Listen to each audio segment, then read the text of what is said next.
again, Joel, I'd expect that from you, but wise advice. You're talking about how important that is, as a mentor, to reach out to those who've already experienced a little bit more. Good job. You'd mentioned earlier, right at the very beginning, how important it is to build trust. Obviously, you're going in, you're fired up. Like I said, you're excited. Obviously, you're going in for a purpose, and that's to be more effective in ways that you can bring your leadership. And so you're ready to make some changes, right? You're ready to get in there and start the work. Okay. Give some advice to guys who are all fired up. They're ready to go in there. Yeah. Want to build trust. What really practically, Joel, where do you take a breath and say, okay, you said we got to study, but what did you learn in the sense of building that trust at layers within your ministry?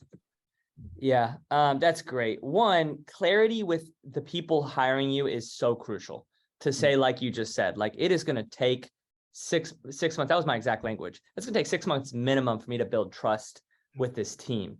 And so I upfront wanted to make sure, hey, if in 4 months you guys are like, hey, Joel, you haven't grown it or recruited new leaders, or we haven't seen baptisms, or we haven't seen whatever, fill in the blank, before you even start to say, Vince Parker at Life Church, he's wiser than me. He was one I talked to before too, and he said that he told Craig Groeschel 3 years. So like, I can't believe what it was. That's right. Yeah.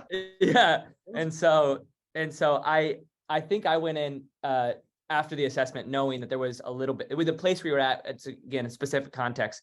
I thought 6 months with a realistic, like, hey, we could at least get our team to trust each other. So there's a book out there, Stephen Covey, called The Speed of Trust.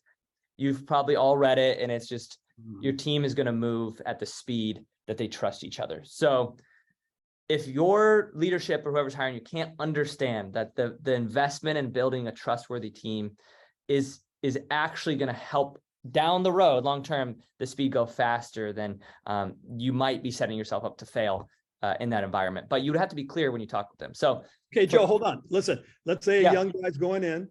Maybe he's not as maybe he's got some fears, not as confident. He's excited to go. He's got to go to direct report. Let's say his direct reports to the pastor at this church. Tell me again, practically, you're saying he needs to make sure that his direct report, let's say head pastor at this point, understands what? Like it's going to be a 6-month play. Explain that. Yeah, that's great. One of the best things you could do would be to show them you have studied. You do know accurately probably where you believe your assessment is that they're at, and then upfront explain to them, hey, this is why it's going to take a blank amount of time for either the team or one of my reasons here was our ministry was heavily middle school.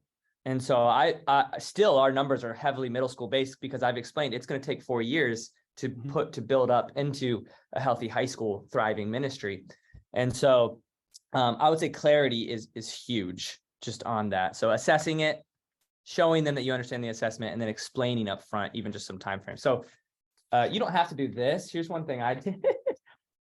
Just because I'm extra, I guess. I don't know. I put together, because people are visual, something that they could just see, and I called it like the game plan. Now, Crossroads Youth, that wasn't even their name at the time. It's actually not we're Crossroads students. At the time, it was called student ministry, and it was like HSM and stuff for that. But I literally came up with pictures, because people like pictures. Here's what 6 months will look like. That's great, Joel. Good job. Here's what 1 year. Here's what 2 years. 3 years, 3 to 5, all the way to 10, and just explained kind of. Did they read this whole thing? No, it took me way too long for the minimal amount of time they read. But at some point, if I was ever pulled into an office, or you were ever pulled, whoever this is for, and said, hey, why aren't you blank? And you could pull out something and say, we went over this, and I'm right where we talked about. It would go a long way for you to do that prep work up front.